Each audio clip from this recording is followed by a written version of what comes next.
Welcome back to another episode of the Down the Line podcast. I'm Nick, and as always, my co-host Ethan is joining me for today. How are we doing on this fine? Today's Friday. What's up? Today's Friday. How are we Yes, it doing? is. It's going good. It's wonderful. We are less.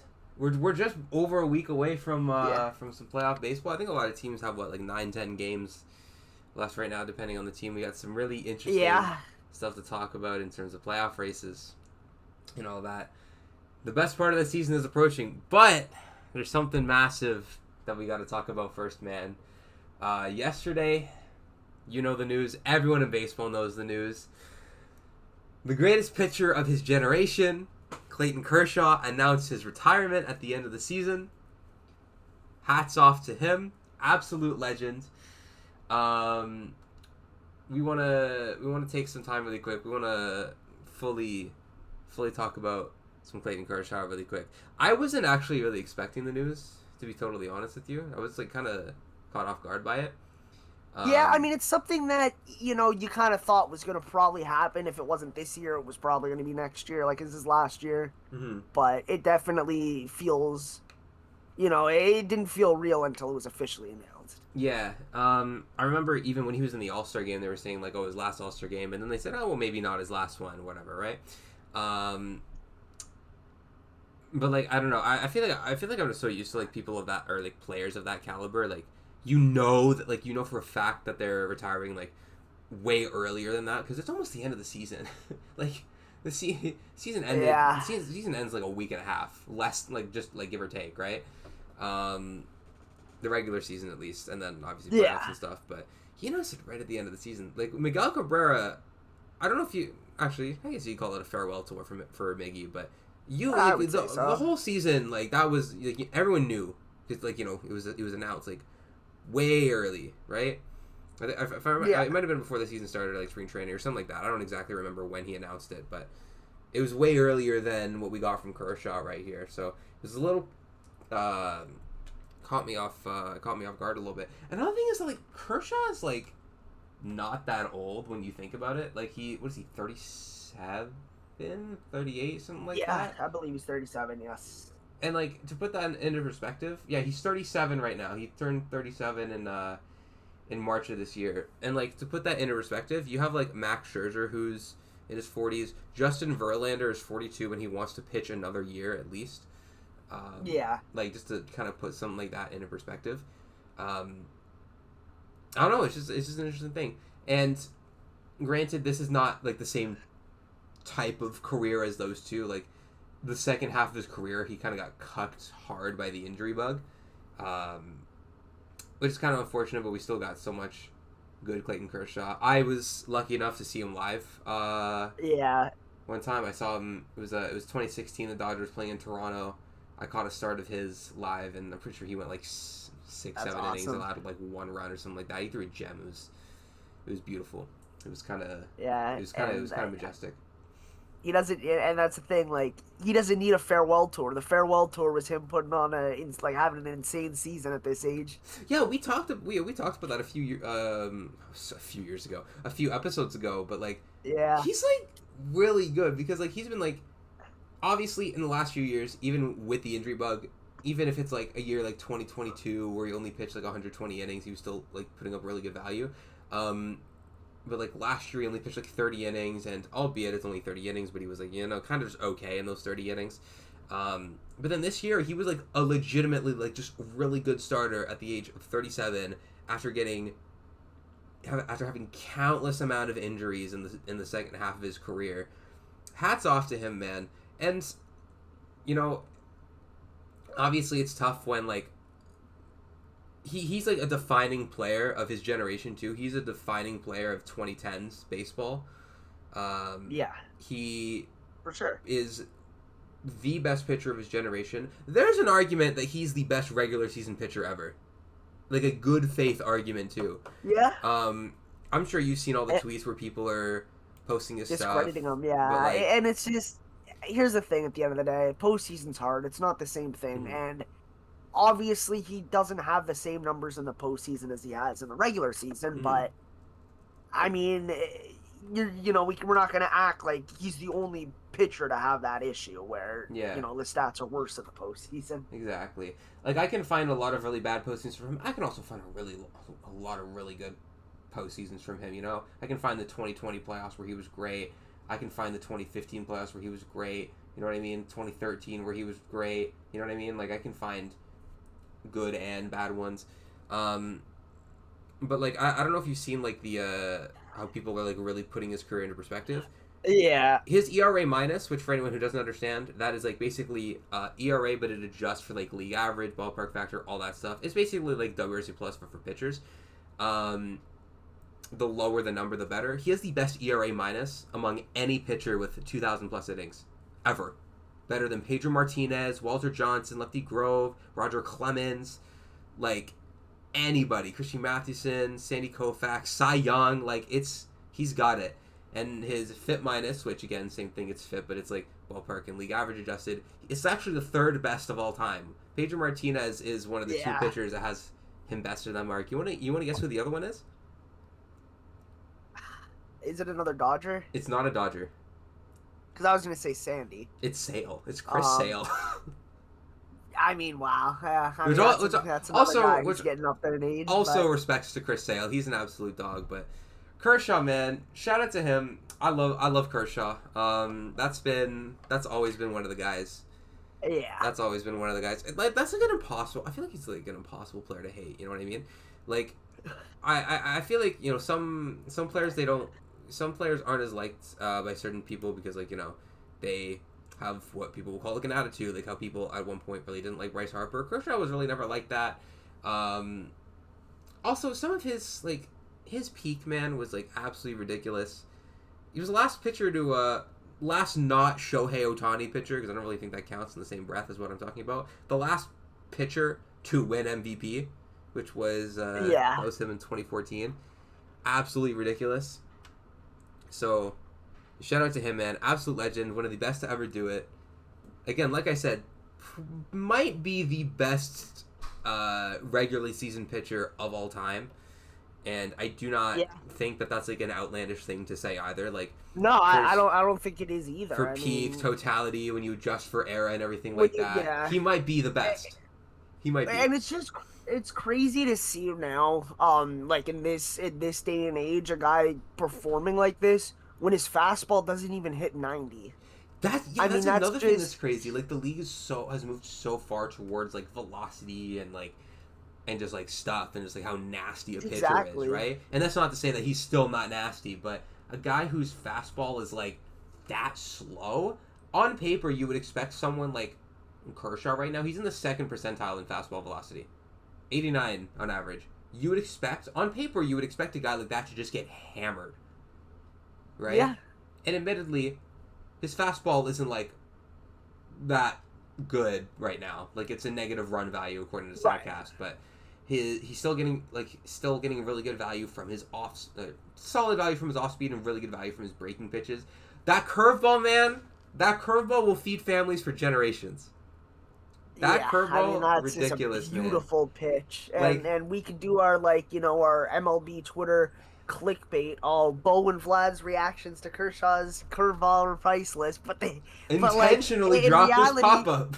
But the thing is, they really were. I mean, it's so funny seeing players' reactions to that pitch for the first time. It's like, what the fuck was that? It's like literally, bro, like Vlad and Bo intentionally dropping this. 2019 Garrett Cole took a bite out of these MFs, bro. Like, dude, I know. It's actually crazy. No, but like, that's someone who it's like, I felt the same thing with Miguel Cabrera. I feel it even more with Clayton Kershaw because that was like undoubtedly for, what do you want to say, good, like minimum, like 6-7 year minimum. That was like undoubtedly not, like no one even held a candle to him as being the best pitcher at ball. Like it wasn't close, right? Yeah, I mean there was a stretch in the 2010s where this guy was looking like he was going to be the greatest pitcher ever. Period. Yeah. Yeah, absolutely. Yeah, this is going to be one of those guys where people are going to look back and like, unless you saw him pitch, you're not going to be able, like, obviously you could see the numbers and see how good they were, but like man, the kids growing up aren't gonna know what it was like to watch Clayton Kershaw. They pitch. won't, man. They won't. Prime Kershaw was just different, man. I wanna like go back and like just watch like a prime like 2013 or something, like Kershaw started like 14 or whatever. I just want to go watch like a random one. Maybe I want to rewatch his like no hitter against the Rockies or something like that. But oh my god, man, that man was different in his prime, and we are. I mean, he's not the only pitcher like of that kind of mold that we're nearing that point towards. Like Max Scherzer, Justin Verlander, we're nearing that point with them, right? They're both in their 40s. They were both kind of from that same era, that same mold as Kershaw and everything like that. But man, his final start today it's tonight. It's against the Giants. Sorry, not his final start. His final. I think it's his final regular season start at home. I think that's what it is. Unfortunately, it is locked behind fucking Apple TV. That's nasty. That is nasty work. What I don't understand about that is, so obviously you know what the Blue Jays did, right? What? What today? are you saying? So tonight's game was supposed to be on Apple TV. Yeah. But Sportsnet worked out a deal to get the multicast it to Sportsnet as well, because the Blue Jays have a chance to clinch a postseason berth. Okay. So they made it work out so that I am shocked that the Dodgers didn't work out something like that, so that whether like they could have it broadcasted there, or they could have their guys on it, whatever. I find that kind of interesting, because come playoff time, I don't exactly know how it works, but I don't think they're gonna have their own guys. So like, I don't know. It would have been cool to see his last start have like Joe Davis on the call, his last Dodger Stadium. That would have been, or even like, you know what's gonna hit really different, watching those old Clayton Kershaw starts and hearing Vince Scully, may he rest in peace, absolute legend, demon in the broadcast booth. That's gonna no-hitter with his commentary. Yeah. That's gonna hit different. That's gonna hit absolutely different. Yeah. May he rest in peace. But for sure. Yeah, this shouldn't have even been like just the Dodgers guys got to work it out. This should have been national broadcast. Yeah. This is like when I can't even think of like a current, like this is like I said, arguably the best regular season pitcher ever. This is like when I'm trying to think of like another sport equivalent, or even like another baseball equivalent. Like this is going to be like when like LeBron or Steph Curry like plays their last regular season game, or like when Kobe played his last regular season game, how ridiculous that was, right? This is like that for baseball right now. Yeah. Right? I think it's absolutely insane that this isn't just like a national broadcast thing. It absolutely should be. But unfortunately it's not. I'm sure, obviously everyone's got their workarounds. Everyone's got it. I don't know. Maybe I'll check MLB TV later and I'll get lucky and they'll have worked something out by then. But I got a feeling that. Yeah, hopefully. But unfortunately, I got a feeling that won't be the case. But unfortunately, it looks like I'm probably gonna have to use Apple TV trial number 16. Or yeah, I'm gonna have to make another email just to watch this start. Yeah. I'll have to make another one because I already used my trial on like a Jays one. It was like in like July or something. I mean, I've used a bunch, and like they just still keep giving them to me. I'm finding new ways. So I don't know. They keep giving you on the same account? But I mean, the last time I was able to get it through like the trial through like Amazon or something. Didn't know that was a thing. So what? What do you have, Prime? Yeah, if you have Prime, then you can get another free trial for Apple TV through there. I need to look up these methods because I don't know. I just linked my Apple account to it. And then I just did it like that. Because what happened was I was trying to watch the Jays game, and when it was on the last one on Apple TV, and I tried to search up to try to find a stream because I didn't really want to pay the money, and then I saw something saying like, oh, it's allegedly. I'm just saying this is a hypothetical, and then I saw somebody say something. Or I saw like it saying like, oh, it's on Prime or whatever. I'm like, huh? So then I go check Prime and it says available with Apple TV. Start free trial now. I'm like, okay, sure, I'll take another one. Yeah, man. They're just giving them out, I guess. I gotta find these methods. Yeah, I mean, let's see if I can find another one for tonight. We'll see. Yeah, man. I gotta find a way for that. Yeah, man. That's just ridiculous, bro. The Apple TV thing kind of pissed me off. Yeah, I mean, it's just hard because like you have to have so many different services and subscriptions if you want to watch every game in an MLB season. Yeah, it's absolutely ridiculous. It's absolutely ridiculous, man. Especially for something like this. Like something like this, it's like, listen, this got to be for everybody to watch. Like, Yes. this is not the fact that you're putting this behind a paywall is quite crazy. absolutely like behind it. Like especially like, if you have MLB TV, you have your have the subscription for whatever the Dodgers like local thing is. You have the cable, whatever. You still can't watch that. That's insane. That's insane. And I mean, and here's another thing because there are people out there who are older who definitely aren't the best with technology. You think some of these people who want to watch it even know what Apple TV is fully?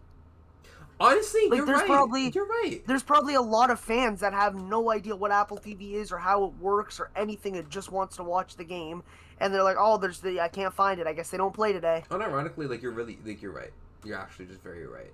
But I want to go back to Kershaw for a minute. I just looked at a different thing. I went to verify this. Obviously, his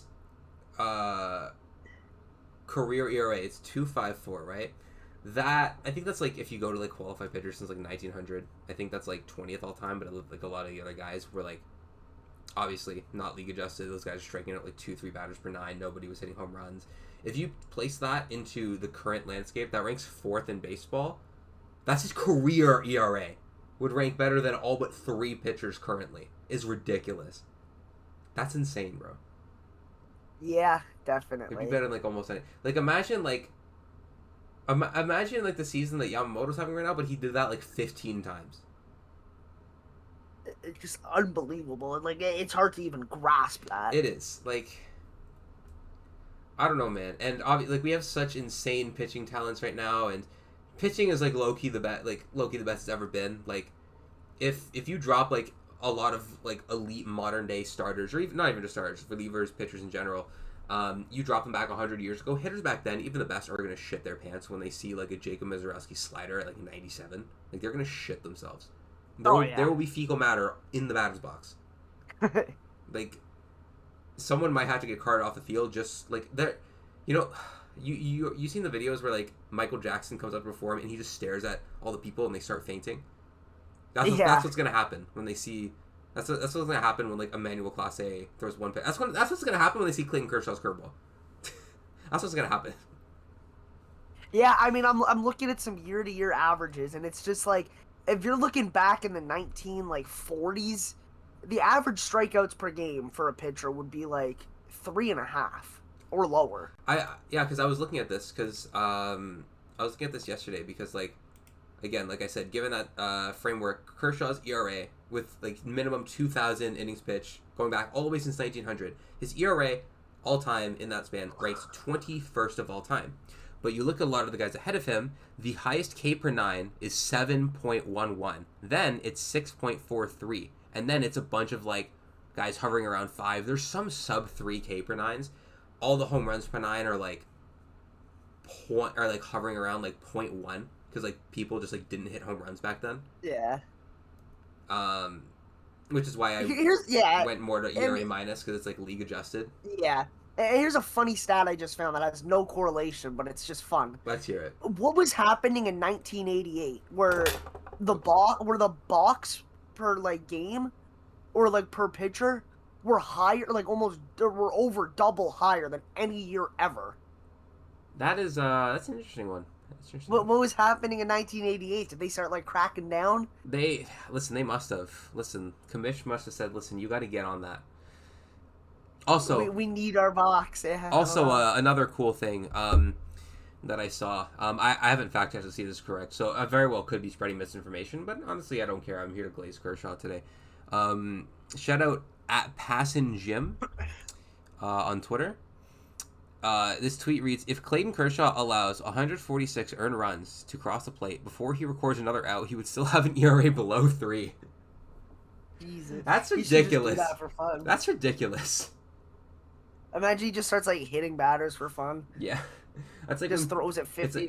It's like when people would put the Barry Bonds ones out there, like, oh, if he went X amount of plate appearances. If you went up to the plate without a bat, he'd still have like that one video where his on base would still be like I don't remember what the number was. It's been years since I watched that video, but it's like those kind of things, man. It just shows you how ridiculous some players are, just how great some of these players are, and that's why.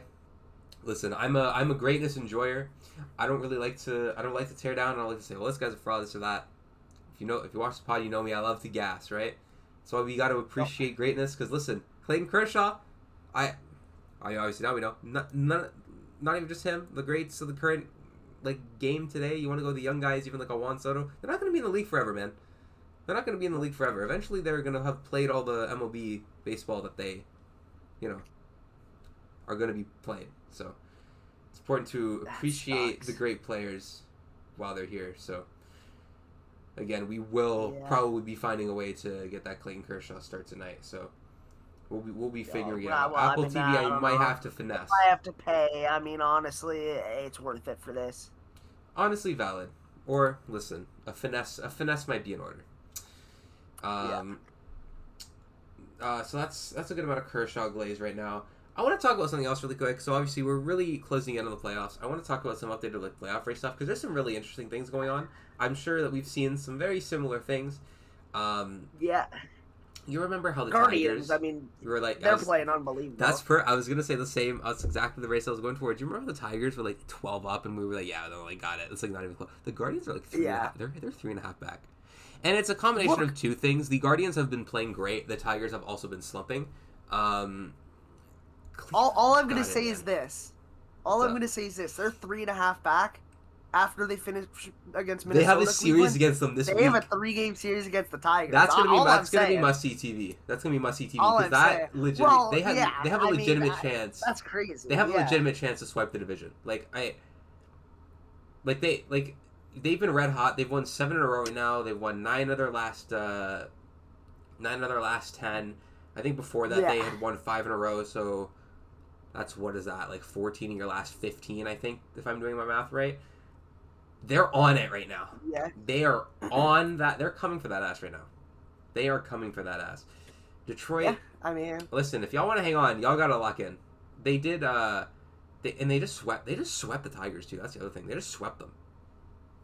Yeah, and we're also seeing in another division in the AL, we're seeing the Mariners. I mean, they're still, right there with the Astros. They've gone a little back and forth. They had the lead for a few days, for a little bit, and then the Astros another tied. Texas is kind of I should say out of the division race. 5 games is not impossible to make up. It would be tough given how many games are left and they have to jump both teams, but it's not impossible.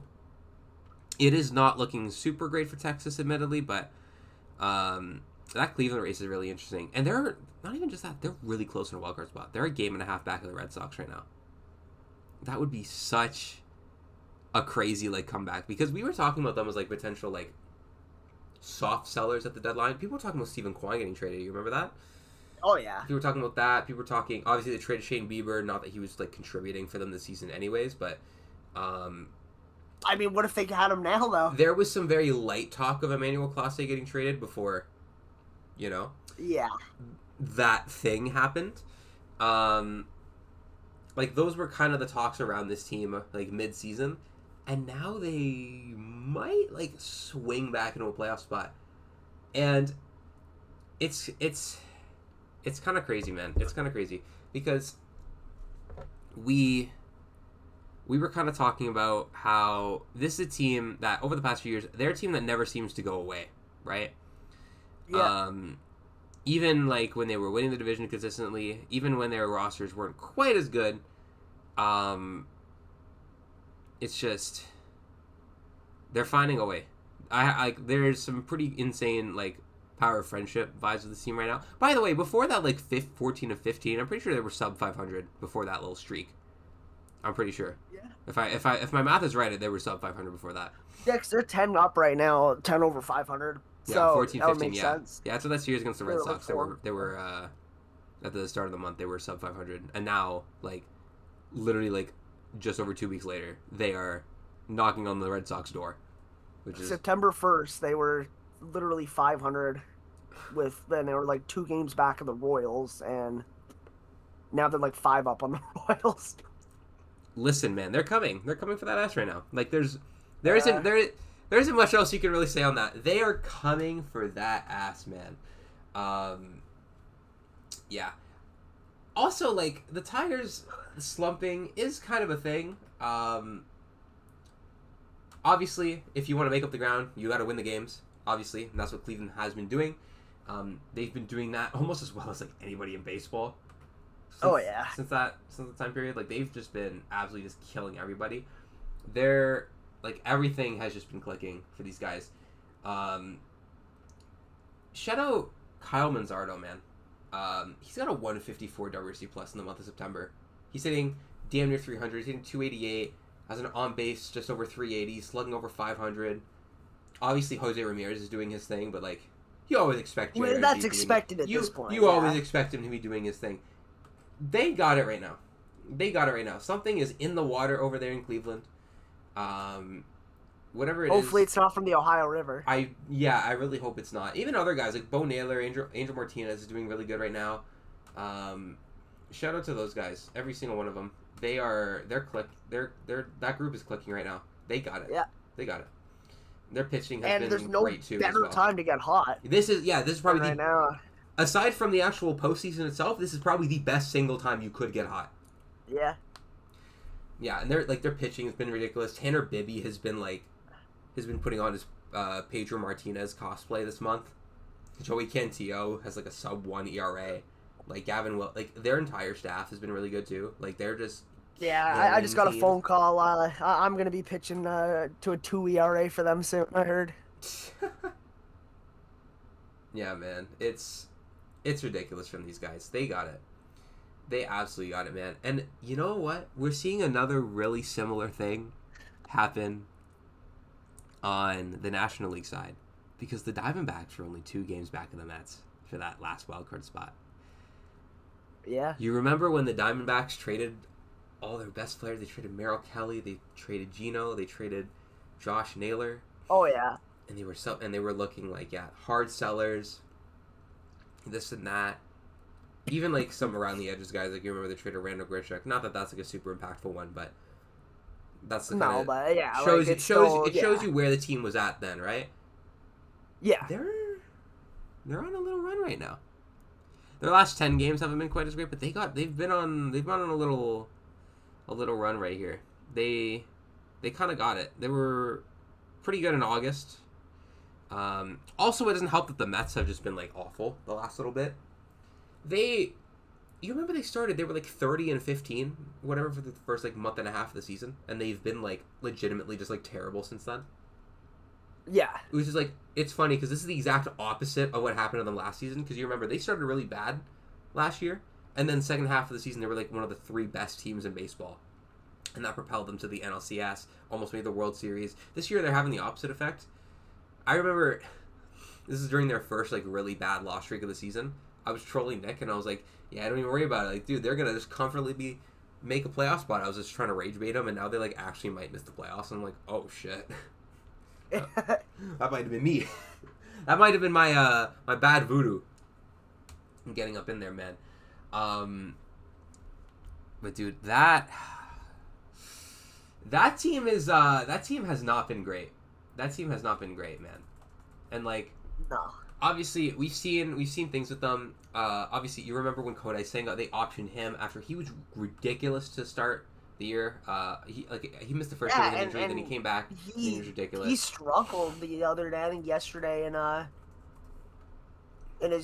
start in AAA. Yeah, and then obviously they sent him down. Francisco Alvarez obviously came up in place of him. This team as a whole, though, it's been kind of rough. We've obviously talked about a lot, like how certain acquisitions of theirs haven't quite worked out at the deadline. I'm looking at Ryan Helsley, like he's been awful, but this team as a whole, man, it's bleak. I was talking to Nick last night and I said, like, listen, like, what's going on? You guys were only 2 up. Like, what happened? You guys were so good to start the year. And he's just like, man, it's bleak out here. It's bleak. They did just win a series against the Padres. 2 games to or a 3-game set against them. So hopefully, for their sake, that ends up turning into something positive for them. But they do have a series against the Cubs coming out. They have 3 series left. They have the Nationals, they have the Cubs, and they have the Marlins. The Cubs and Marlins, they're on the road, so they're on their last homestand right now. They got a series against the Nats. hopefully for them, for their sake, they can pull it out and they can not let the Diamondbacks gain any ground, or not even just them, the Giants too, or not the Giants, the Giants actually too, but the Reds are only 2 back as well. They have the same record as the D-backs. I remember talking beginning of the month how tough of a schedule the Reds had, and they've held their own a little bit. You know what I mean? Obviously, it started the month. They lost a series against Toronto. They won a series against the Mets. They won a series against the Padres, and then of course they go out and they get swept by the A's because, of course, why would they beat the good team and then not lose to the bad team, right? That makes sense. They won a series against the Cardinals, who are just a little bit under 500. They're currently in the middle of a series against the Cubs. They won the first game 1-0. Shout out Will Benson for the only RBI in that game. But Freddie Benson. Yeah, Freddie Benson, my guy. They've been holding their own. They've been faring in this stretch a lot better than I thought they would have. And I think that says a lot about them. I do understand that, like, for example, the Mets, they won the series against the Mets, and the Mets have been slumping, whatever. That's still a playoff team at the end of the day. They're still holding a postseason spot. That's still a good team, even if they're in a really bad slump right now. You still got to beat that team, right? Obviously, they beat the Padres in a series, too. Like, they've been really holding their own. It's kind of impressive because I think what we were saying around deadline time, around the All-Star break, was like, we would really like to see this team get in, but it's like, it was really hard to pick them over like the Padres or the Mets, the Cubs, the Phillies, Dodgers, Brewers, whoever for those postseason spots. It was really hard to pick them over any of those teams, right? And even if you just want to say Padres, Mets, it was hard to pick them over those two teams. The fact that they're this close still, they still have a very real chance at a playoff spot, right? Like, they do. All it takes right now. Who are their last series against it? So yeah, they're in the middle of a series against the Cubs. It's a 4-game set. Tonight they play the second of 4. Then they have the Pirates and they have the Brewers. Obviously, we know what the Brew Crew do, right? They got the devil over there. They're doing rituals. By then they're probably clinched home field for example. So they might be not playing their top guys. They might be resting guys. They might call some pitchers up. Like, this might not be the same Brewers team that we see now. This is true. That is a fair thing to consider, but even so, the bulk of that roster is still really good. It's not like just their top guys. Their success has more to do with like how everyone is contributing. You know what I mean? Yeah. But even so, regardless of whether like the rest guys not whatever, like that's still, you know what I mean? It's still a good team. But the Reds, they can still do it because they're also a good team. That'll be a really interesting thing to watch too. Also, another really interesting thing that I want to talk about is Ellie De La Cruz has been undergoing some really weird thing in the second half. During the first half, I think there was a very there was a group of players that people were talking about starting shortstop in the All-Star game, and Ellie was lumped in there. You know what's happened since the All-Star break? What has happened? He just forgot how to hit home runs. Oh yeah, I think he has one he has one home run. He has one home run in the second half. Yeah, one homer in the second half in 247 plate appearances versus the first half. It was 18 homers in 415 plate appearances. That is very insane. And like, look, I mean, I don't know what happened here. I mean, that's just like a really weird stat. You know what I mean? Like, you don't really see that kind of drop off unless there's like a very apparent, obvious, serious injury. Yeah. This doesn't seem like it's something that's like, I would be worried.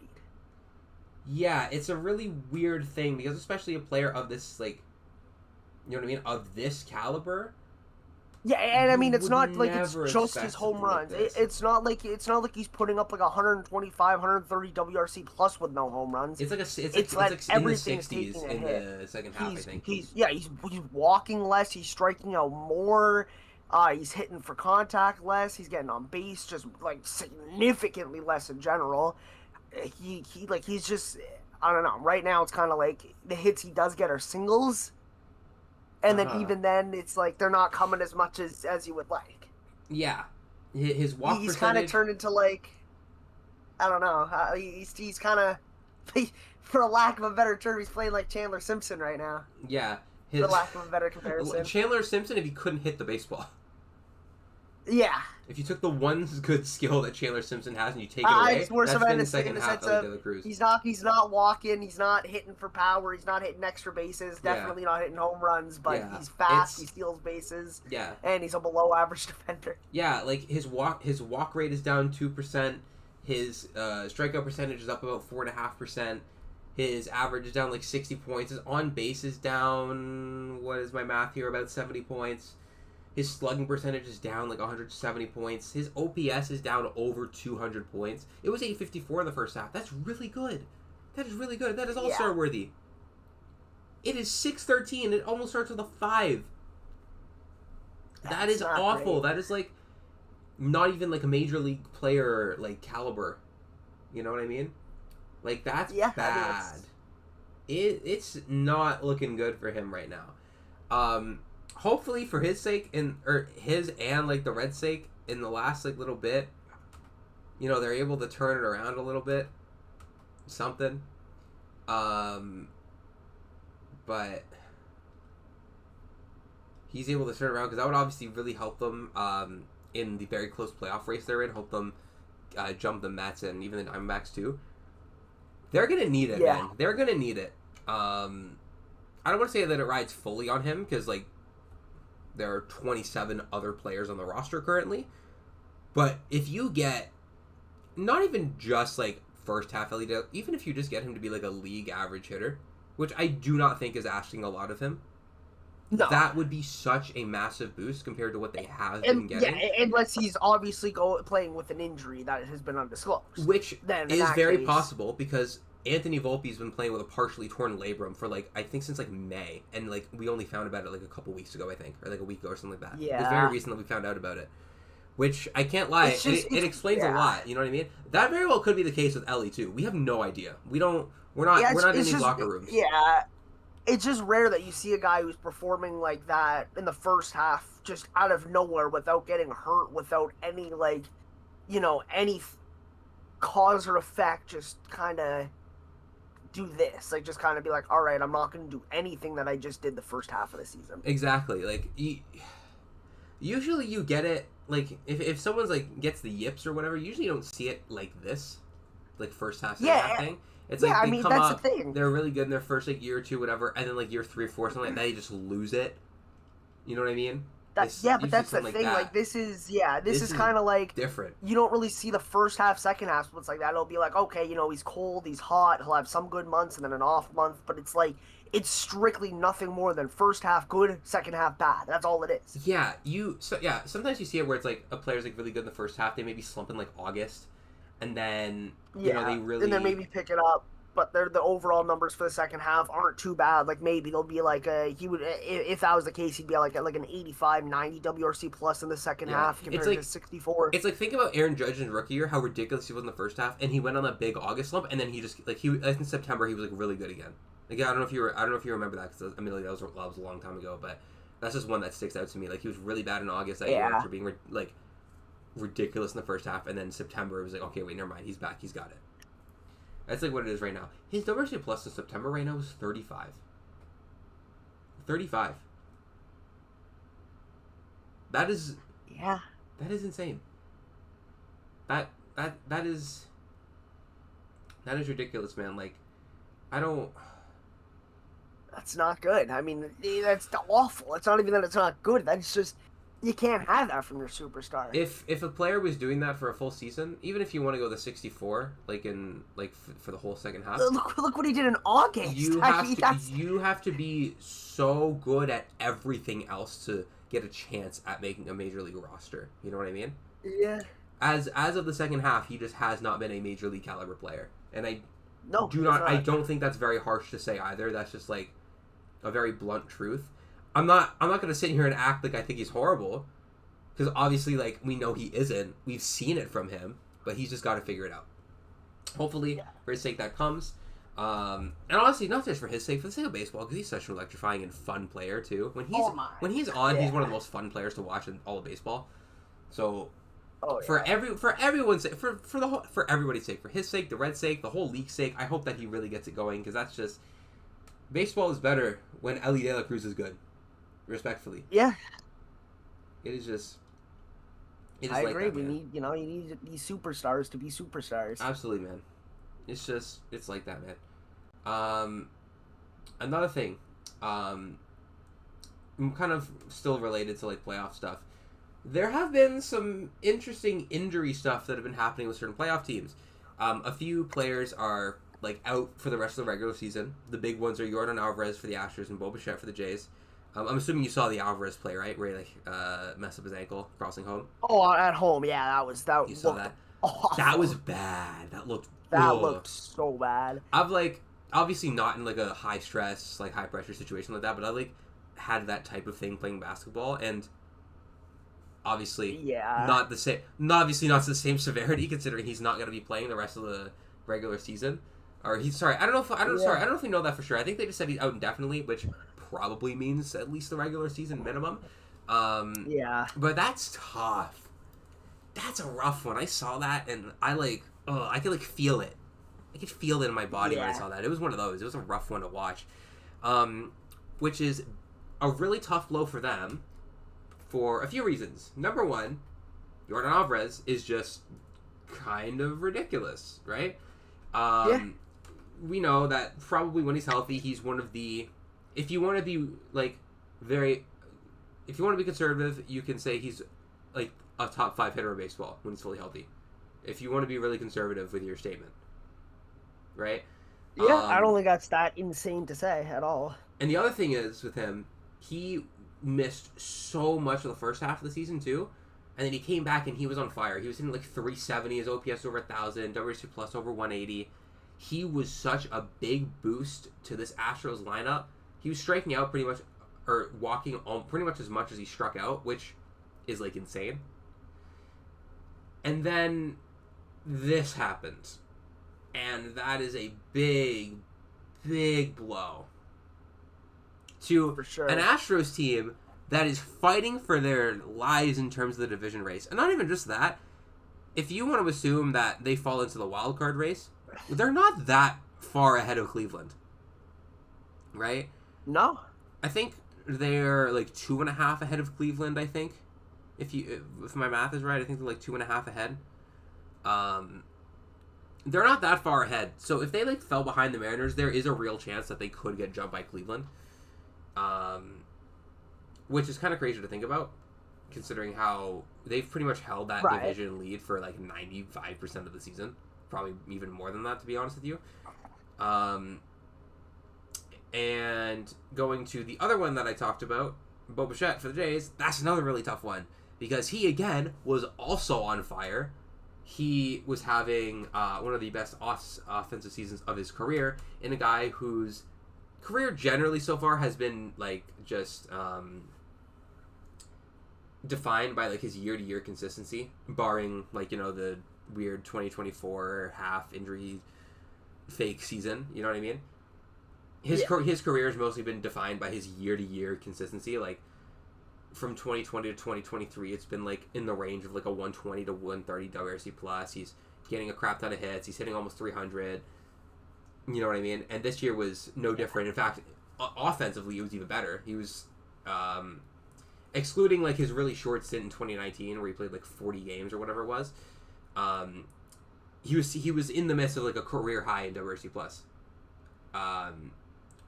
At 133, it would have been career high in average, career high in OPS, or tied for a career high in OPS, or a full season. And then the knee injury got him. PCL. Boom.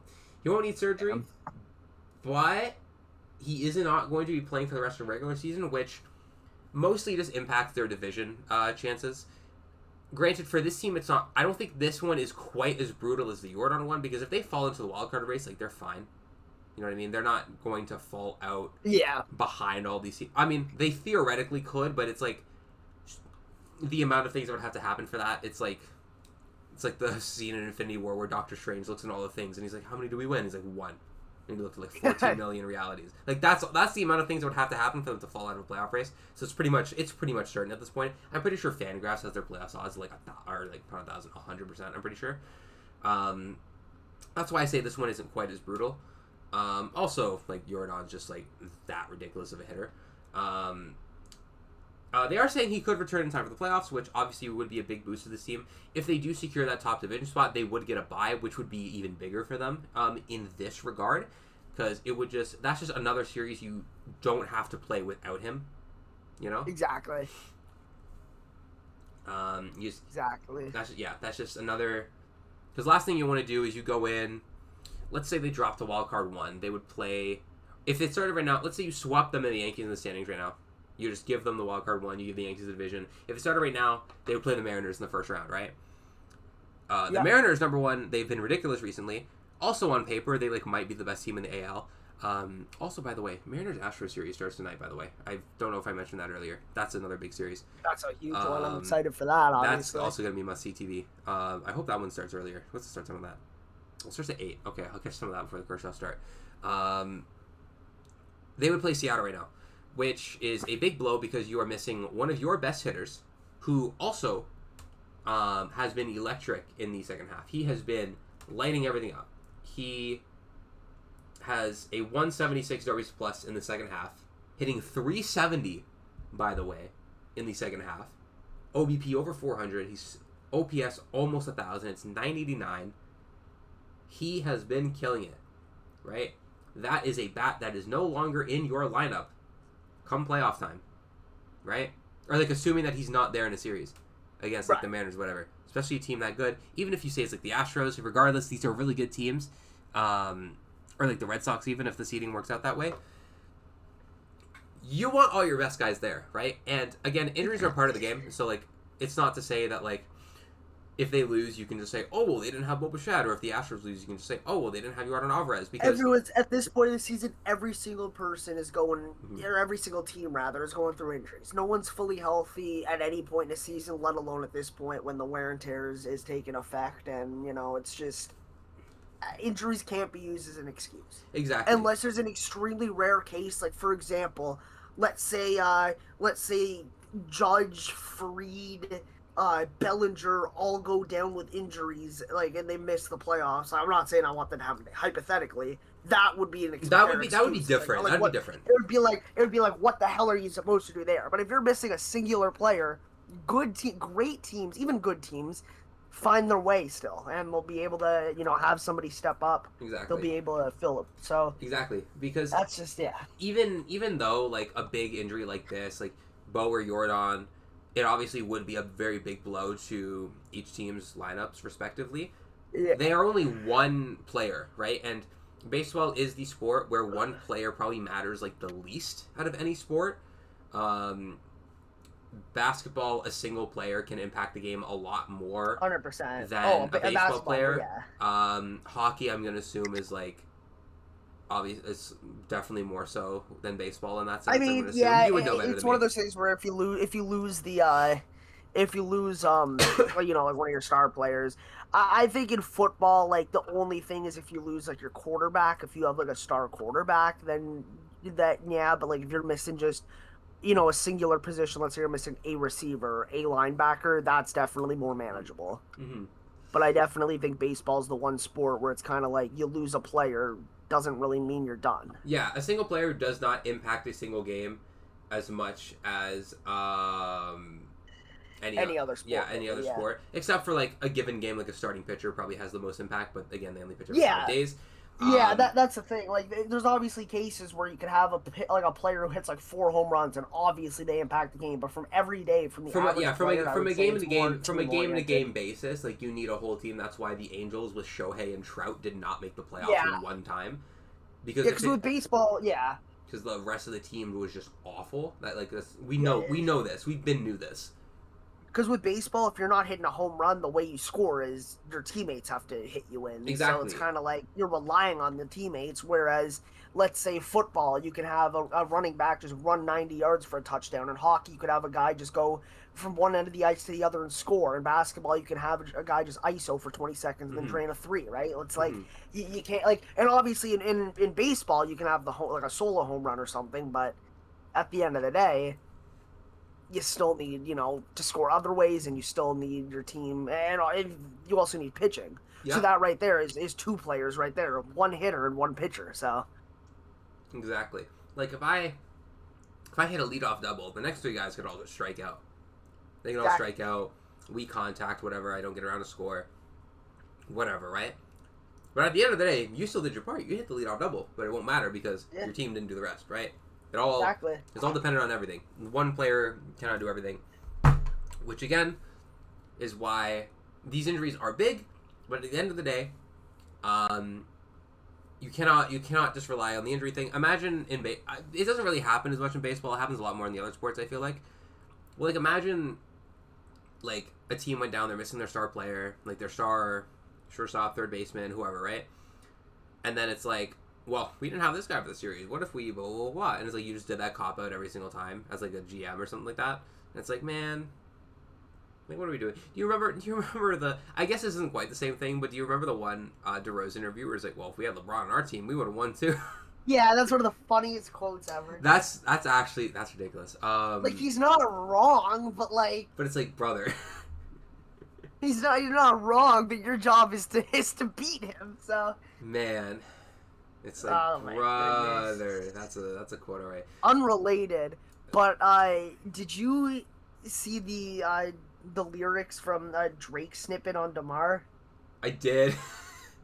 That was crazy. I did. That was fucking crazy. So for those of you who don't, he said, when you was a part of the team, we used to be planning our Mexico trip in the spring. We must have been dealing the spur the moment. Kawhi, did you think you could get us a ring? Kawhi being because why? And he said, they bragging about how you went home. The fuck are they on? Crody, we threw you away. G-Pop sent us a real one from Diego. And next thing you knew, he was doing parades. Out in the six, I'm a national treasure. That back on me gonna back me forever. R.I.P. Kobe, but y'all brokey. That's probably why y'all be shacking together. Just absolutely just tearing him apart. And we saw some stuff, with him covering up like his LeBron tattoo and stuff. Like he takes these beef seriously. So when when you're on the wrong side of it, he'll let you know. Amen. Crazy work. Amen. Speaking of injury stuff, though, obviously we talked about it like very briefly before we started the pod. I didn't really say much because I want to save it for the pod. Yeah. Isaac Paredes is back. He's coming back. He's coming off the IL for this series, which I don't know if you remember. They said his surgery or his injury was I don't remember I don't remember if he had surgery on it, but his injury I don't remember. They said it was season ending. They said he was out for the rest of the season. I saw things saying that he probably won't even be back for the playoffs. And he's back. At least the start of it, I should say. Yeah, and this is like, and pretty much everyone said like this is why they went out and got Correa. This is why we were saying as well like they might be in on like Suarez or Ryan McMahon around the deadline. I'm pretty sure this happened right before then, like before the deadline if I remember right. It was with a little bit to go in the deadline, like a week or something before if I remember right. But there was that. They said he's gonna be out, and now he's just back. Now, apparently he's likely going to be DHing. That's what, like, I'm looking at the MLB.com article. If they're saying he's probably going to be DHing, because they did get Carlos Correa to play third base in his absence. He's been out since July 19th. That was the exact date. He'd been working out for the past couple weeks, running at bats, all that stuff. He's there with them in Houston. Obviously, this is also a guy who... Did he even rehab? I don't even think he did. He did rehab. He didn't undergo the surgery. That's what happened. No, I meant like rehab in the minor leagues. Oh, rehab in the minor. Oh, I don't actually. I don't think he did. I think you know what? No, we would have heard it. No, you know what? I don't think he did. I don't think he did because we probably would have seen it. You know, you would have heard like, oh, Isaac Paredes is undergoing a rehab thing because that would have been really big news because this is like they said it was season ending. Yeah. Right. I mean, they really just unless said, I just missed it, which is fine, very you're fine. Yeah, unless I just missed it, which is very possible. He didn't rehab. Yeah, he didn't. Yeah, no, that's kind of crazy. He just rehab he rehabbed the injury, but he didn't undergo the surgery, which kind of speaks to I think the significance of the injury itself. That surgery was like a legitimate thing being discussed. But hey, man. Something just fell next to my desk. My bad, y'all. That speaks to the severity of the injury itself. That surgery was a legitimate thing that was actually being discussed. Also, another thing. This is another boost to the lineup they're getting back. Like they're losing Jordan, but they're getting Paredes back now. That's another like 130 WRC plus bat in your lineup. Another big power guy that's coming back. He had 19 home runs when he went out in just over 400 plate appearances.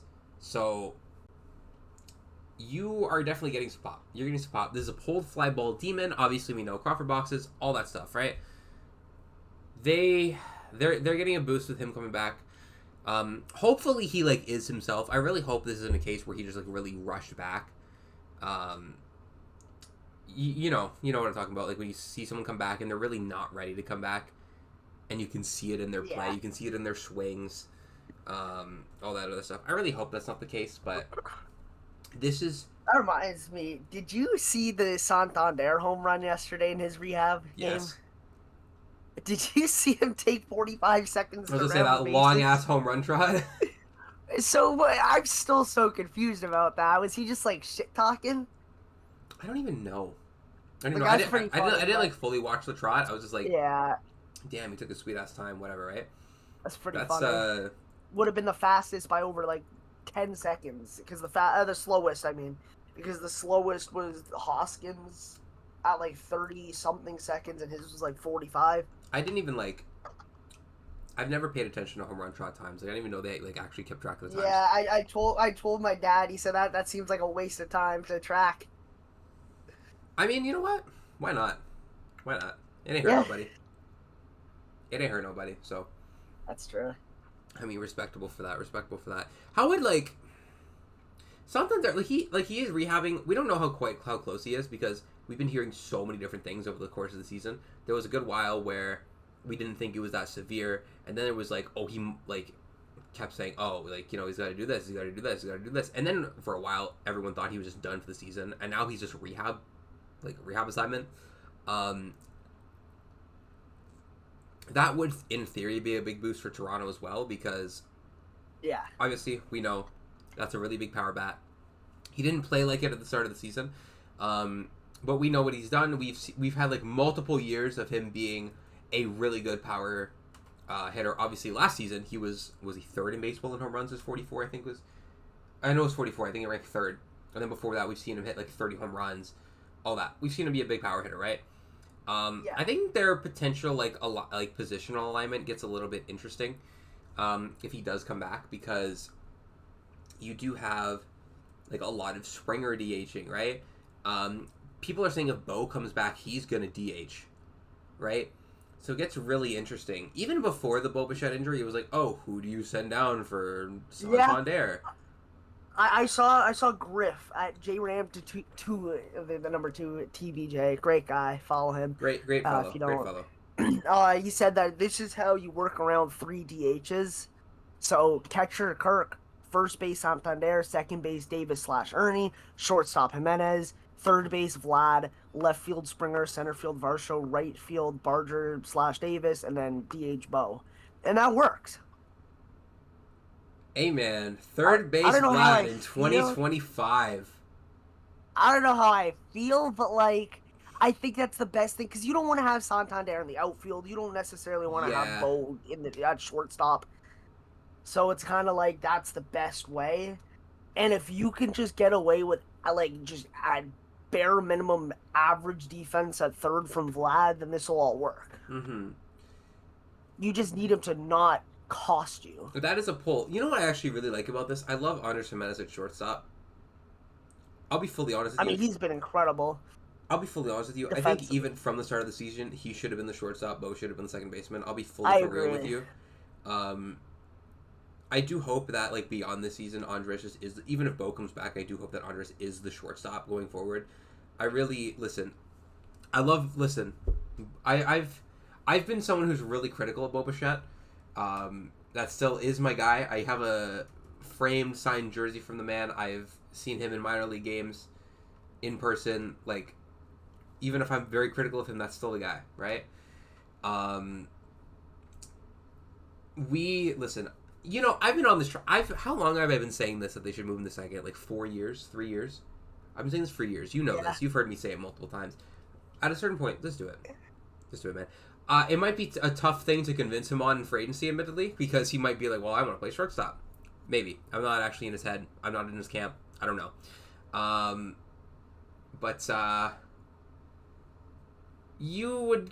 think you would get a lot more defensive value if you swapped him and Jimenez's positions. I'm just putting it out there.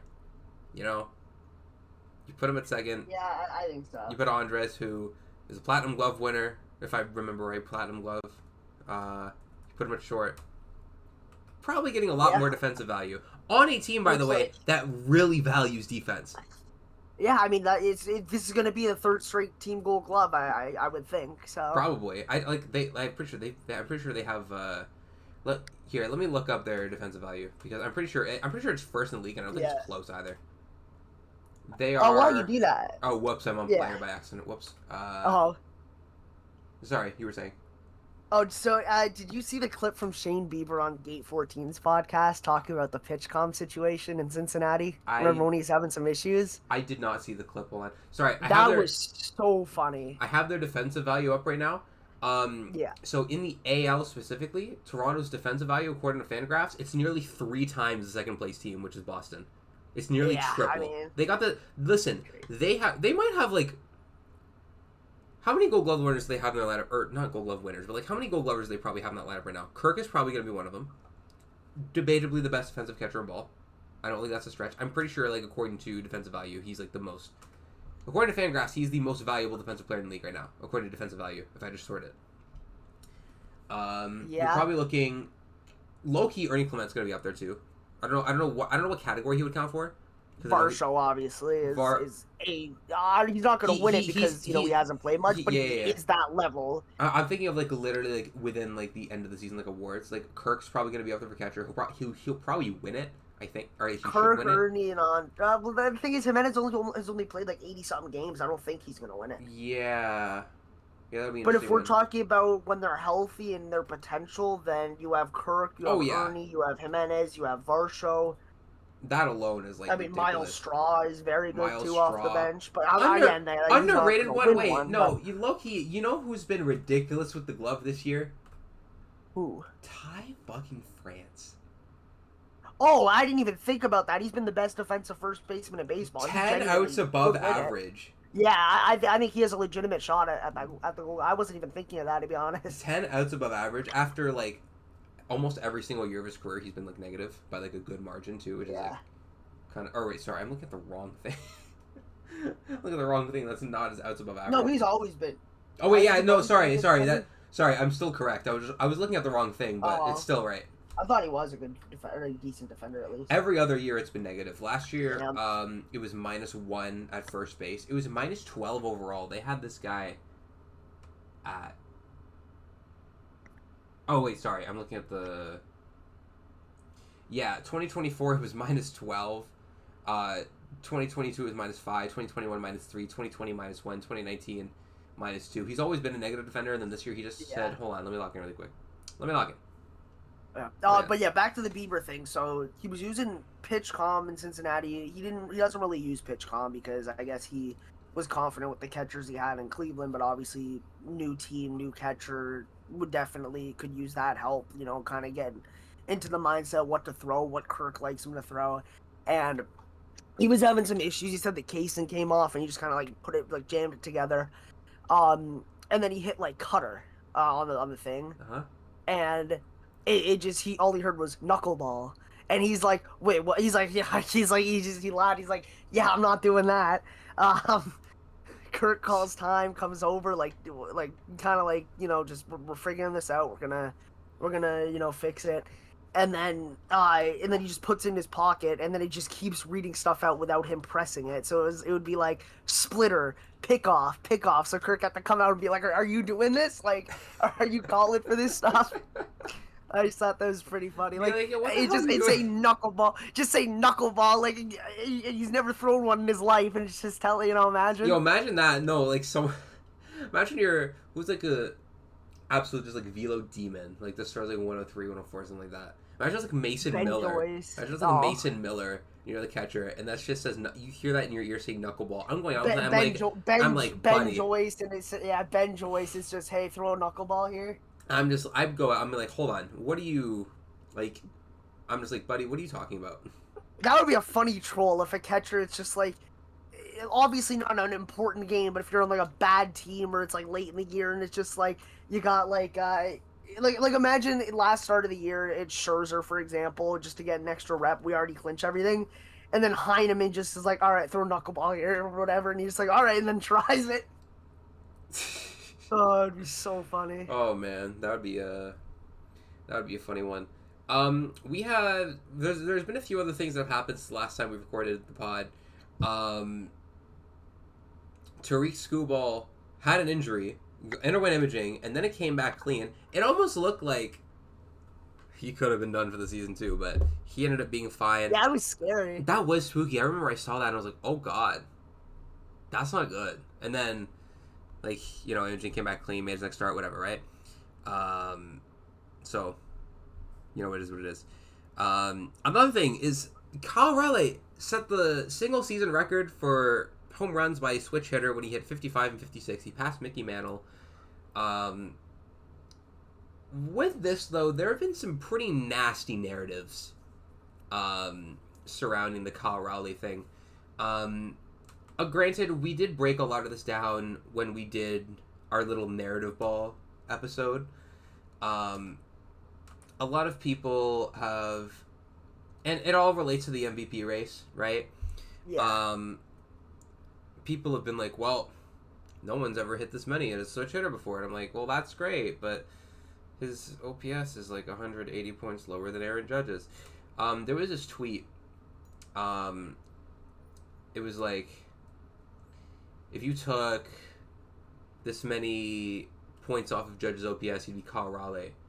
And if you took that same amount of points off Kyle Raleigh's OPS, he'd be like Zach McKinstry or something. And I'm like, I'm so sorry about that. All right, so what are we doing here? What's going on? That. Something dropped right there. My bad. No, but I think it's I was fiddling with something and then I dropped it. But no, I think it's something that like puts a lot of that into perspective. And I do not mean this to diminish Kyle Raleigh's like case or his season or whatever. We went on a whole tangent one time about how his season stacks up against all-time great catchers, which is, again, not something to be taken lightly. He is having one of minimum, like, the 10 best catcher seasons ever, and that is really not a stretch at all, I don't think. Yeah. But at the same time, we don't have to go extra, right? We don't have to do all that. You know what I mean? We can acknowledge that Kyle Raleigh is having a historic season, an all-time great season, especially for a catcher, and we can still acknowledge that someone like Aaron Judge has simply performed better than him this season, right? I don't know what it adds to now, but I did this a few days ago because I was curious in my head. I just saw that tweet. I took the difference, and I remember the difference in their OPS was 176 points, right?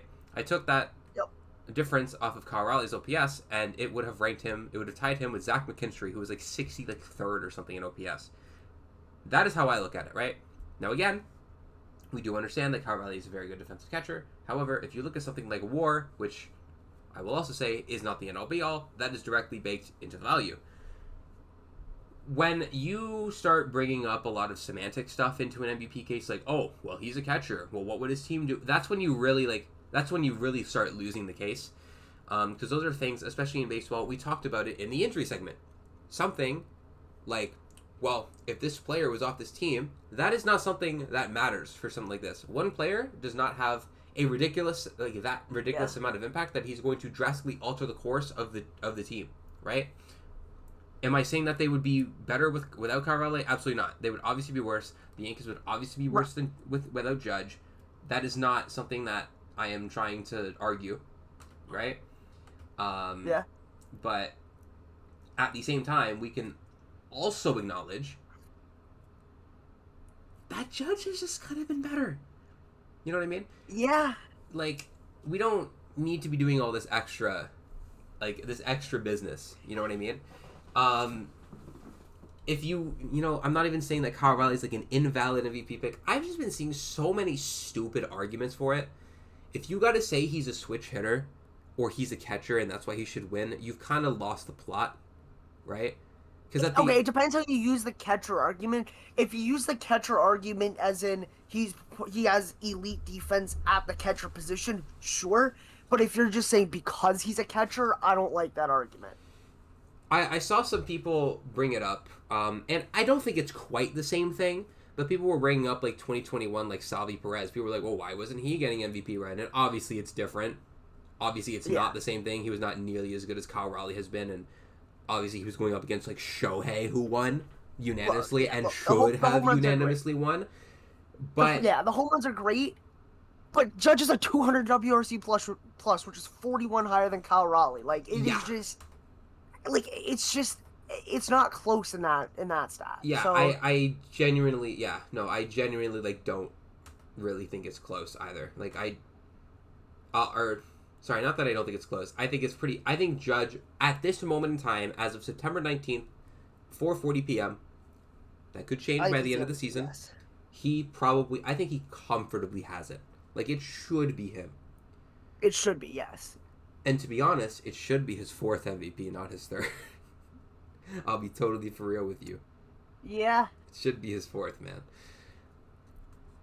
I don't know. I've just been seeing so many, like, really, like, a lot of the stuff I've been seeing around it just feel really disingenuous. There was this one thread that I was reading, and there's this one guy I follow. His Twitter is @EasyE65. He's a Yankees guy, but he's really smart. I don't know if you follow him, Ethan. Who is it? Did you say? @EasyE65. He's a Yankees guy, but this guy's great. I follow this guy for years. He's great. He's a really smart dude. I can't find the thread. But I do not follow. I will. That's a really good follow. You should. But it's like. It's not. We gotta stop with like the really disingenuous talk. You know what I mean? Like So like there was this tweet. It's from Ben. I'm gonna try to pronounce the last name Ranieri. I'm hoping I'm pronouncing your name right. He covers the Mariners and he wrote this tweet. Every time Kyle Raleigh hits a bomb, they rightfully shower him with praise. Then they pan to him in the dugout when he's putting his gear back on, and you remember he's an elite defensive catcher working his ass off behind the dish every night. That's my MVP. I'm not even saying that Kyle Raleigh is like an invalid MVP pick. Like, I'm just saying a lot of the reasons recently that I've been seeing have been really just disingenuous.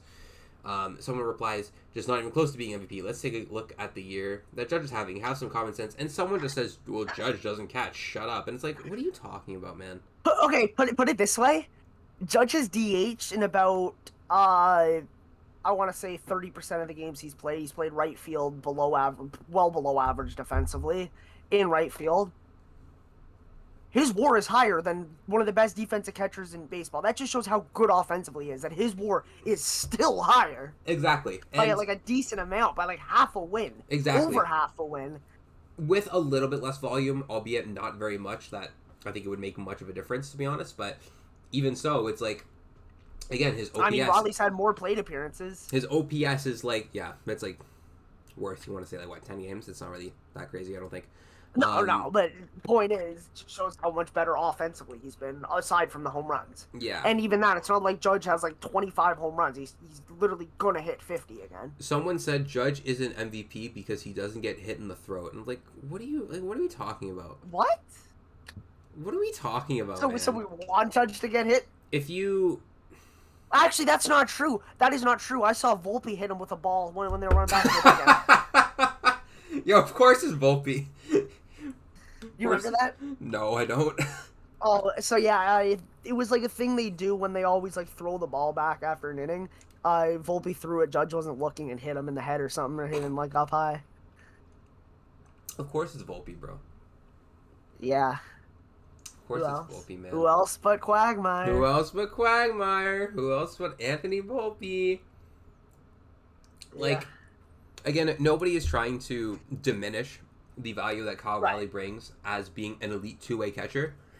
Or simply just a production at that position. Even if in a world he was an average defender, his value there would still be ridiculous.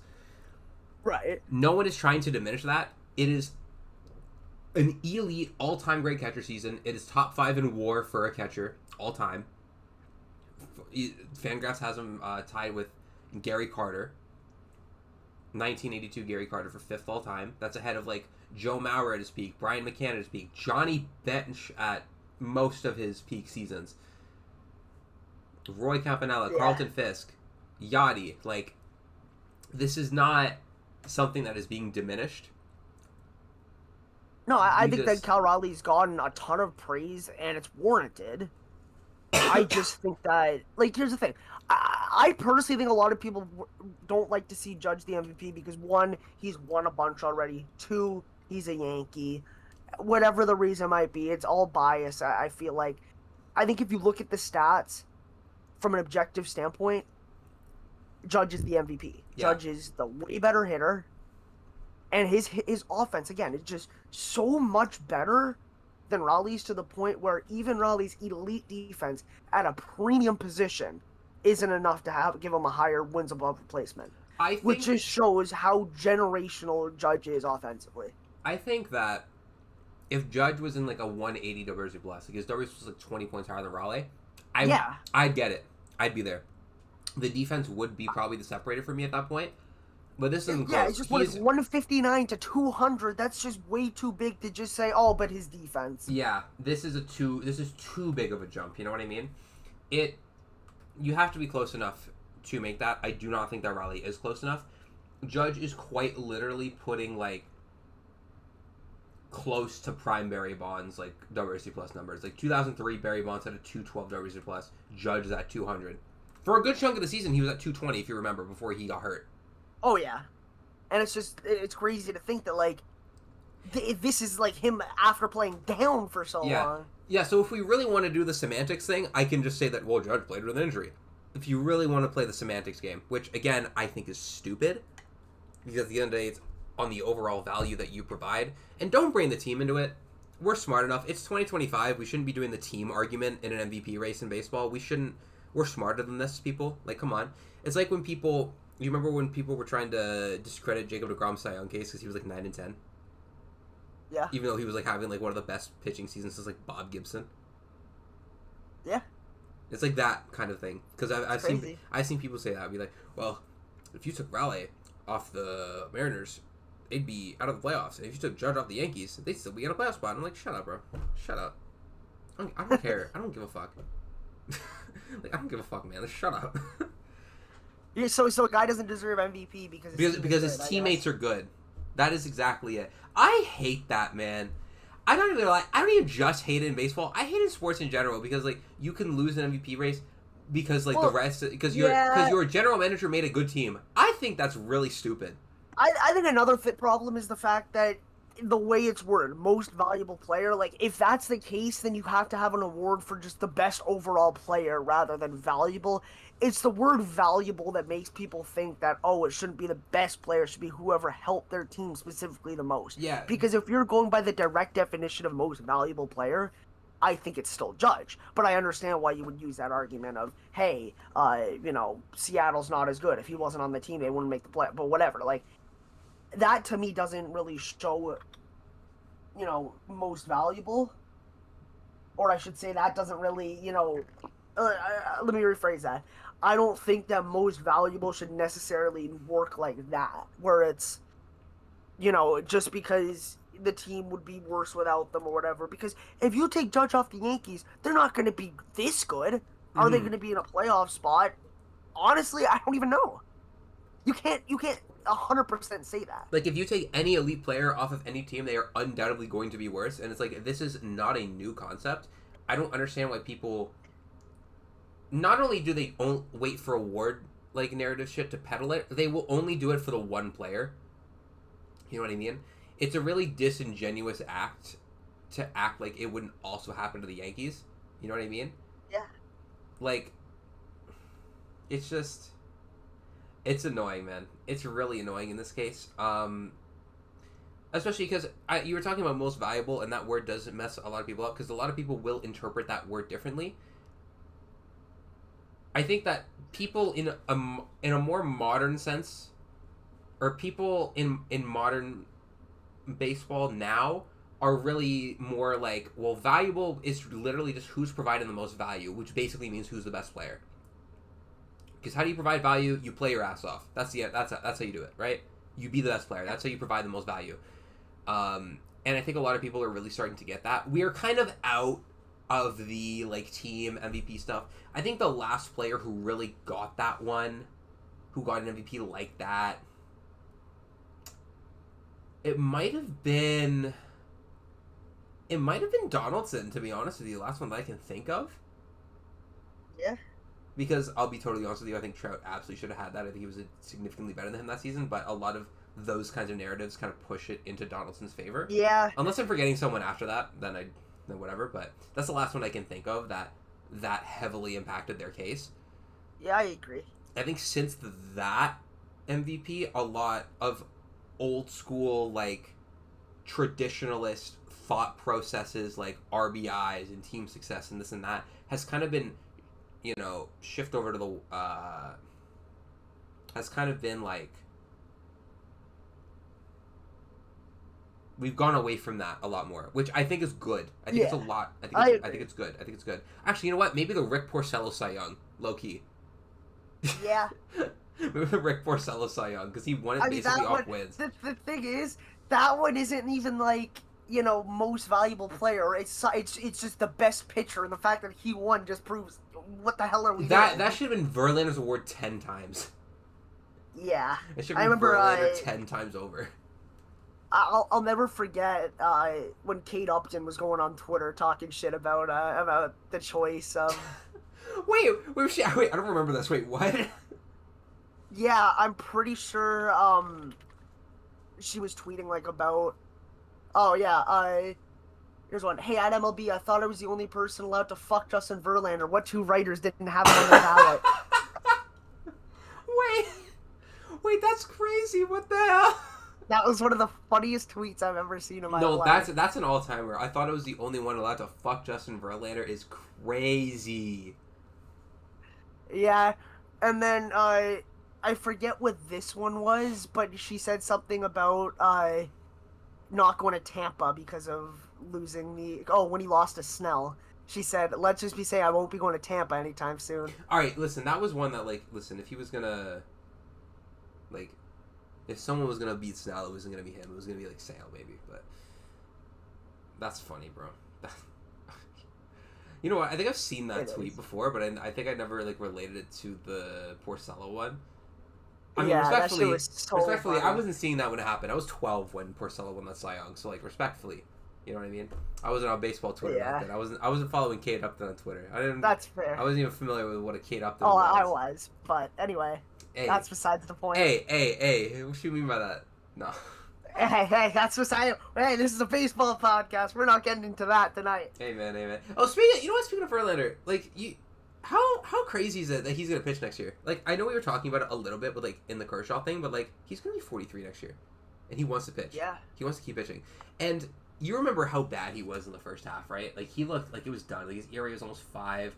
You remember he didn't get a win until like July. Yeah, I mean, he's playing fine now. He's been really good. His overall numbers for the season, his like ERA is like 3.75, which is like perfectly like solid, right? Yeah, especially how bad he started. Yeah, it's crazy. Absolutely. And then second half, he's looked like he has a 2.63 ERA in the second half. He's got it right now, man.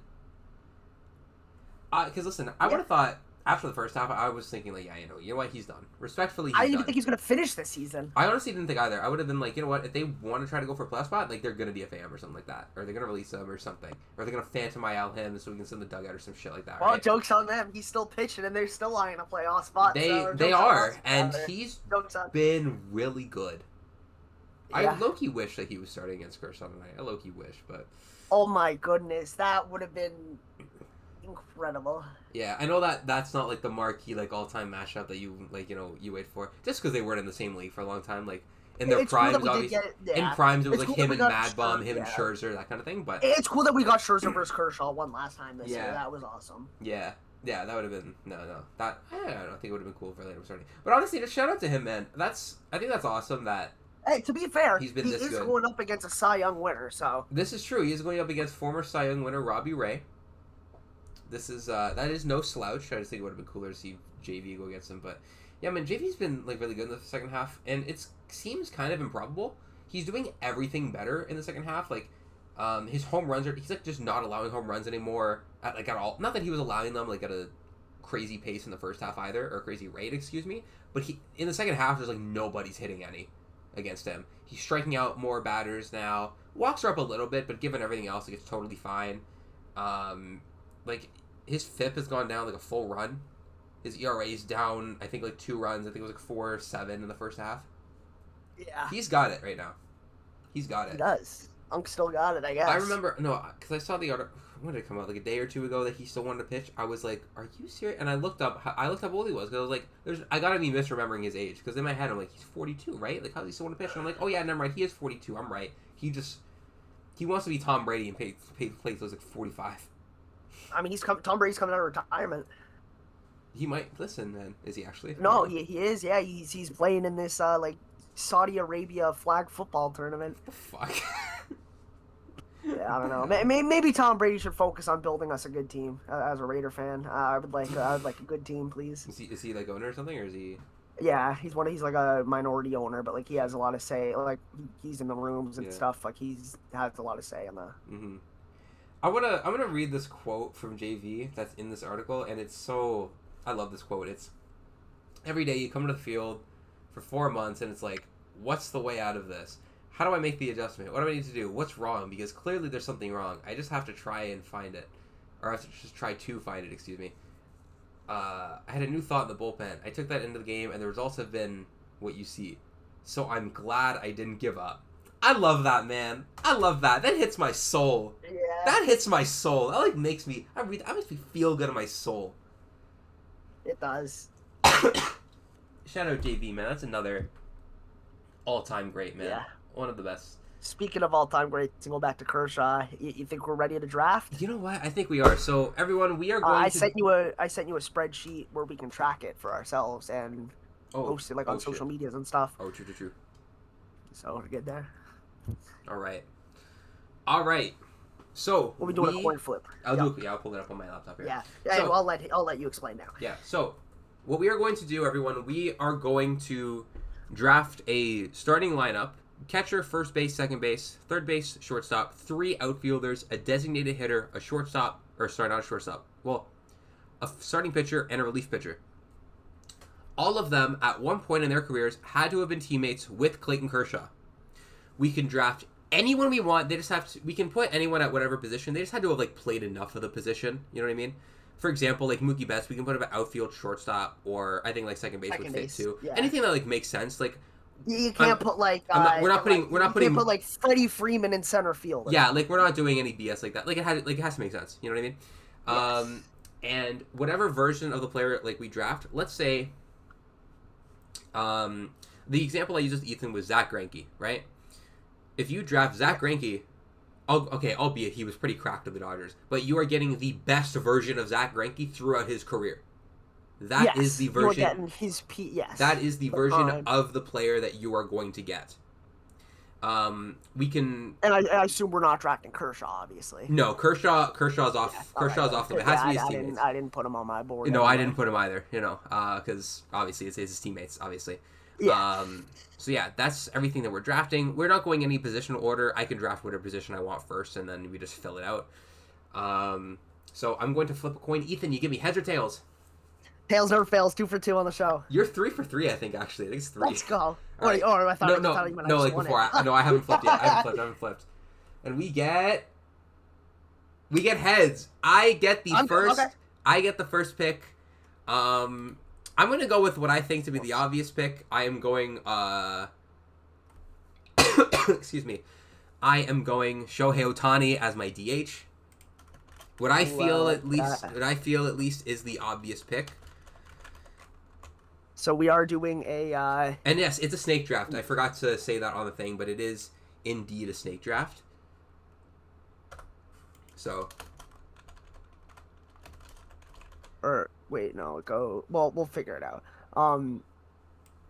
You can fill that part out, I guess. Or we'll do that as we go. All right. So for me, I'm going first base. I'm taking Albert Pujols. Albert Pujols, yep, valid pick. That's who I wanted to take first. Like that's who I was thinking about taking first, honestly, over him. Oof. And for my next pick, I'm just writing this in. Mm-hmm. For my next pick, let's go Mookie in the outfield. I'm gonna go Mookie Betts in the outfield. I was hoping you weren't gonna do that. I'll be totally honest with you. I thought about taking Mookie first. I'm not even gonna lie. 10 WAR season is like ridiculous. I thought about it. I'm not even gonna lie to you. All right. So we got some really good options here. You know, I obviously I'm sure that you saw this. Like considering like, I'm sure you. Wait. So is it just 2 picks each now? Like is that how we go or? I guess yeah. It's 2 picks. Yeah, I didn't really think about that. So, who am I going to go with here? I'm going to go another outfielder right here. I'm going to go Andrew Jones. I like that a lot. I had him on my board. Andrew Jones, they were teammates on the 08 Dodgers. There are some, I'm sure you looked at the 08 Dodgers. There are some names on there. Yeah. Like, they were all washed by that point, but there are some names. I'm going with another outfielder because I think this guy is just unbelievable player. All right, relax. Yeah. Hold on, relax. I got another pick. Oh, it's your fuck. Relax. Fuck. I have another pick. Chill. I'm Chill out. Miguel Rojas. Miguel Rojas. No, I'm going Miguel Vargas. No, I'm kidding. There's a few really good picks that I could go right here. I'm going to go another outfielder. I'm going to go Matt Kemp. Well, that's a good one. That's not who I was going to go with, so I'm happy with that. Who are you going with? I'm going with an outfielder, Bobby Abreu. Woo! He wasn't even on my board. Wait, what team was he on with Kershaw? I think it was 08. Oh, wait. Oh, he's on the 08 Dodgers? Oh, shit. I didn't even see that one. I missed that one. It was 2012. Oh, yeah, shit. No, I missed that one. Yeah, you're right. Oh, he's there for a few years. I don't know how I missed that. Yeah. That's good. That's fine. For this one, I'm okay with that. I want to go with an infielder. I'm gonna go the second base position. I think this guy, very very good player, not known for his time on the dot. Well, depends on who you ask. Chase Utley. Yep. That was on my board too. If you ask Mets fans, they'll say that. Yeah, man. The Mets fans would not be happy about that, man. They won't be happy. They won't be like you. Listen, I was in call with Nick and I was telling him, or like Nick, Justin, Ollie, I was telling him about them last night, and Nick was like, "Don't you dare draft Chase Utley." And I'm like, "Listen, man, he's got to be on the board. He was like that with the Phillies, man." Yeah. He was simply like that. So. And we get back-to-backs for you. Yeah, we do. We get back-to-backs for me. Hold on, I gotta cross some names out who you drafted. I took Matt Kemp. I'm just crossing them off my big board right here. You took Chase Utley. Let me just cross some of these guys out of here. All right. I'm trying to think if I want to put this guy in my outfield. Actually, wait, no, I don't have a choice. I'd have to put him in my outfield if I draft him. I'm between two. I keep forgetting I have back-to-back picks. I'm not even going to lie. Regardless, what I'm going to do right here, I am also going to go the second base position. I'm going to go with Jeff Kent. Yup, that's who I was thinking of. Jeff Kent, and then with my... That was going to probably be my DH if you didn't take him. Yeah, and then with my last outfield position, I'm going to go Manny Ramirez. That is very good. if I'm being honest, I don't even think I had him on mine. I think I accidentally left him off, clearly. Woo. That's a tough one. That's That's tough. That's a tough one. But in fairness, I was taking Betts and Abreu over him anyway, so. Yeah, valid. And now my 2 picks. You know, I'm going to go with a shortstop and a pitcher here. Okay. So my shortstop, Corey Seager, I'm going to go with. Valid. And my pitcher, I'm thinking, should I go with the pitcher here? It's tough. You know what? Let's go Greg Maddux. Greg Maddux, yep, valid. That was one of the first ones on my list. I was thinking, do I want to go pitcher? Because there's obviously, I could have gone like Scherzer or something, so I might have waited. Yeah, but him, I think I like Greg Maddux. Yeah, that's not a bad pick. Who do I want to go here? Back to back picks. I need some infield. I'm going to need some infield help. I might go with a pair of infield this year. What I'm thinking right here, I'm going to go... I'm between shortstops right now. There's 2 shortstops that I'm really looking at, and I'm really thinking on which one do I want at their peak. I am thinking that at the absolute peak, one of these guys is low-key kind of underrated. Who do I want to go with? You know what? I'm going to go for my shortstop. I'm going to go Trey Turner. I like that. I was debating between him and Jimmy Rollins. Those are the 2 that I was really thinking of. I had the 3 I had on my board for shortstop were Seager, Rollins, and Trey in that order. Yeah. That's what I was debating between right there. And then I'm going to go for a catcher right here. Give me Russell Martin. Yeah, I was going to pick him as my next one. Peak Russell Martin, listen. But that allows me to wait on my catcher because it doesn't really, because you have first base and you can technically put him in.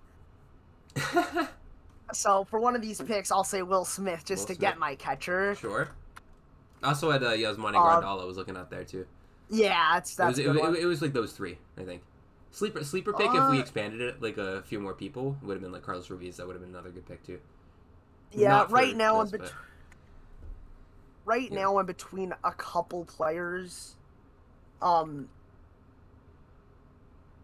between 3 players right here. I could go infield again and kind of, round that out. Obviously, I still would need an outfielder and DH and obviously a reliever, but you know what? Give me Justin Turner for the second pick here. Okay. I'll take him to round out my infield. All right, that's valid. All right. I'm going to do some positional switching up here, right? At this guy's peak, he was a shortstop.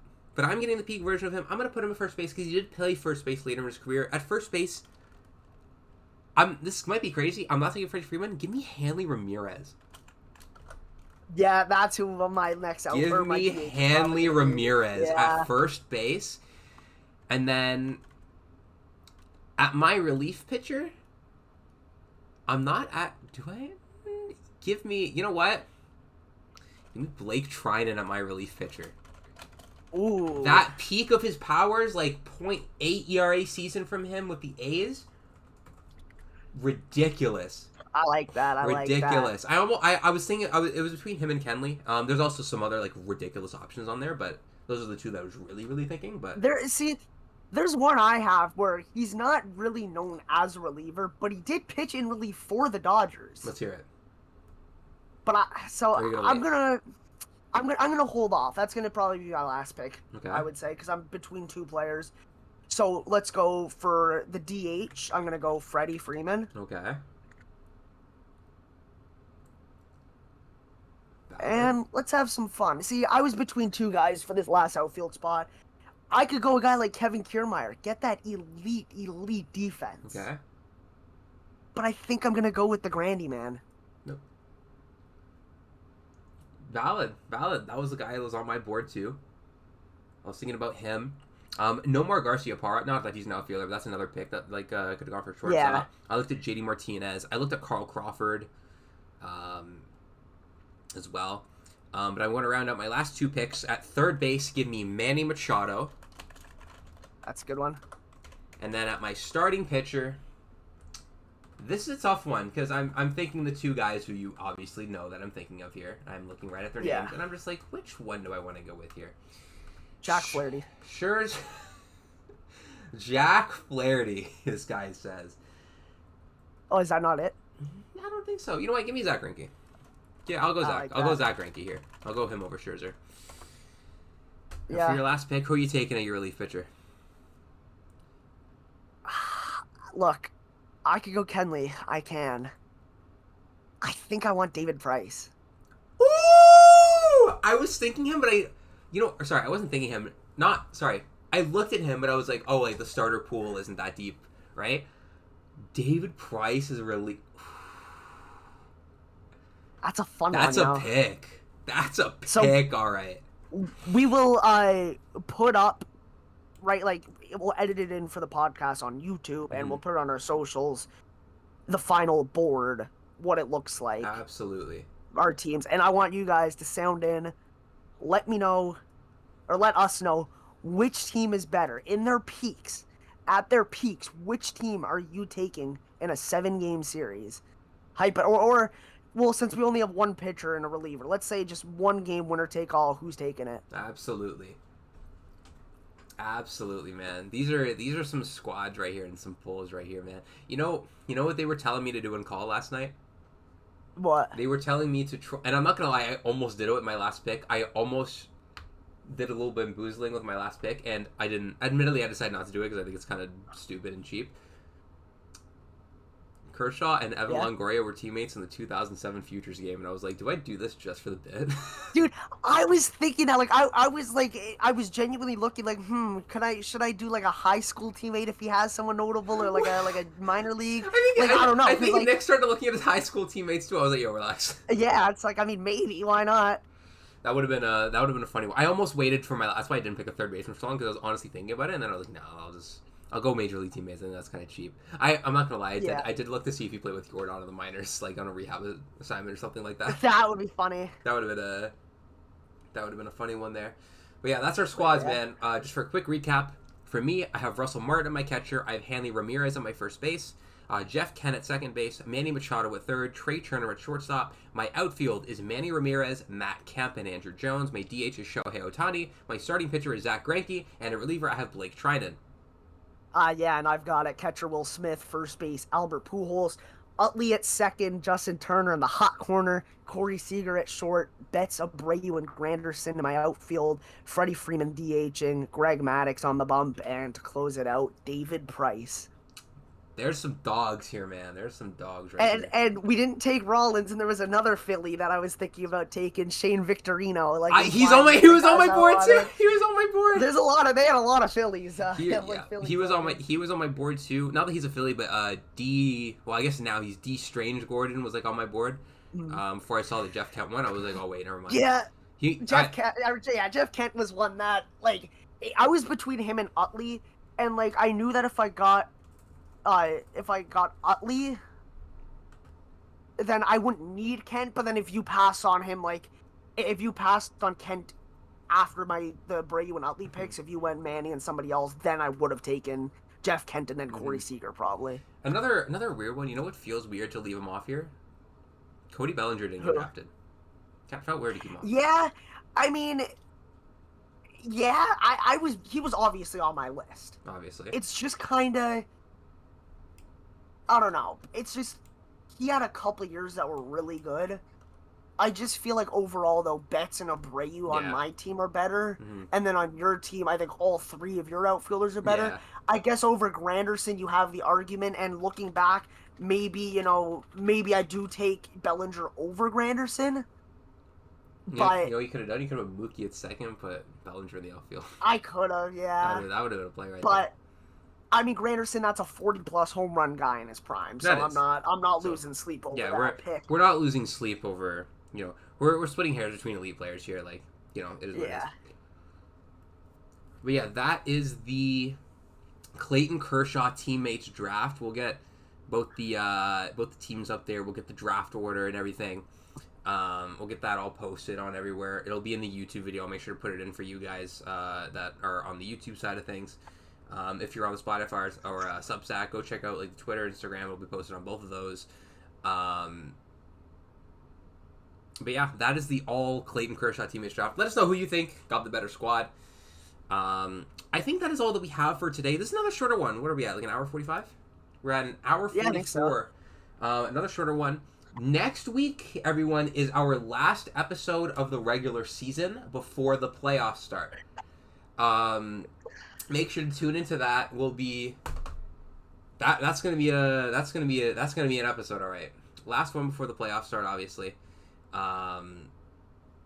Yeah, playoffs start soon, man. We have what is this? I'm excited. 9 days so left to the regular season. Look, last week the playoff picture looked different than it did now. We'll see where we're at a week from now. It could look completely, ship-shaped, from what it is now. This is true. Completely different. This is true. We don't know. This is true. Yeah. Yeah, man. We've seen a few teams clinch already. Like the Brewers and Phillies have both clinched. I think the Phillies did they clinch? Did the Brewers clinch the division already? I don't think they did. Right? No, they didn't. Although, sorry, the Phillies clinched the division. That's what it was.